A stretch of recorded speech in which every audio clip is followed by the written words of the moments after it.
Bunso! Saan na ba yun? Ha? Wala pa rin. Like a bird on a tree.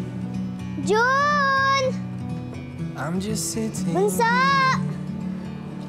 Saan na yun? I got time. Bunso! It's clear to see. Huli ka! Akala mo ikaw lang magaling sa tagu-taguan, ha? Ate, bunso! Papa!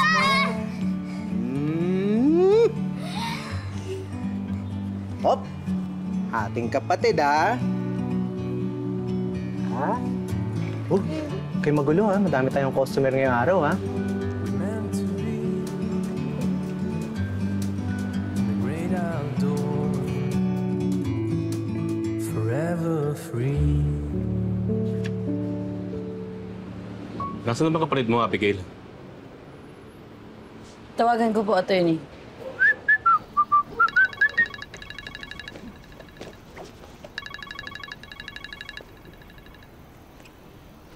Hello? Jun, nasan ka na ba? Ito, malapit na ako. Di ka talaga nahiya, no? Pinaghihintay mo kami ni attorney dito. Ito, papasok na nga eh. Sungit talaga.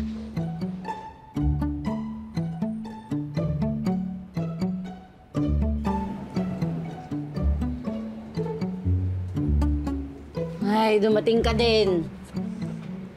Akala ko hanggang dito di ka makakapunta eh. Traffic nga kasi. Anong dahilan? Start na po tayo, attorney. Sige po, Okay. Glad you're here. Narito ako para sabihin sa inyo ang nakasaad sa Last Testament ng tatay ninyo. Ako, si Fidel Inocencio, Filipino citizen, nasa wastong gulang, nasa maayos na pag-iisip at kalagayan, at nanunumpa ayon sa aking sariling desisyon, ay naghahayag at nagpapatunay ng aking huling habilin. Ang aking nag-iisang ari-arian, ang Fidel's Furniture Shop, ay mamanahin at paghahatian ng dalawa kong anak na si Abigail Ann Inocencio at Jun Mark Inocencio.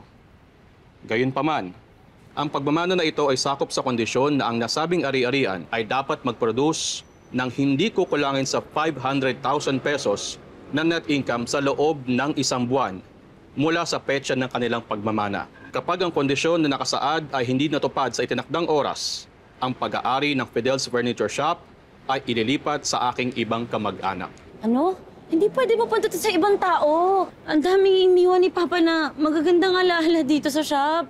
Tsaka, attorney, sa sitwasyon nitong furniture shop, mukhang malabong kumita to ng 500,000 sa loob ng isang buwan. Kayo, ano bang...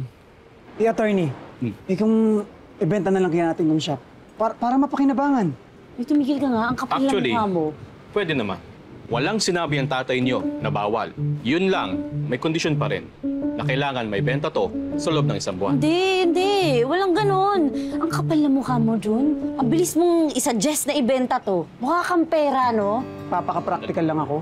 Kasi mapunta to sa iba, mas mabuti ng ibenta.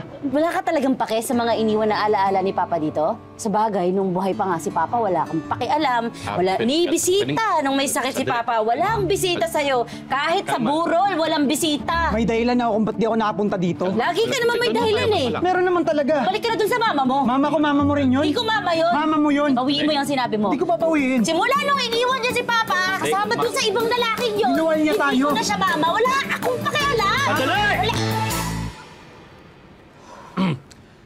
Tumigil muna kayong dalawa. Okay? Ganito na lang. Mag-coin toss na lang tayo. Para kung sino manalo, siyang masusunod. Okay?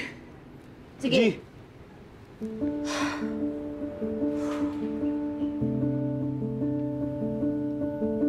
Abigail, ano sa'yo? Heads. Heads. Okay. Ang daya, gusto ko rin ng heads. No choice ka, Jun. Tails sa'yo. Okay. So, heads, hindi ibebenta tong furniture shop. Tails, ibebenta. Okay. Game na. Okay. Game.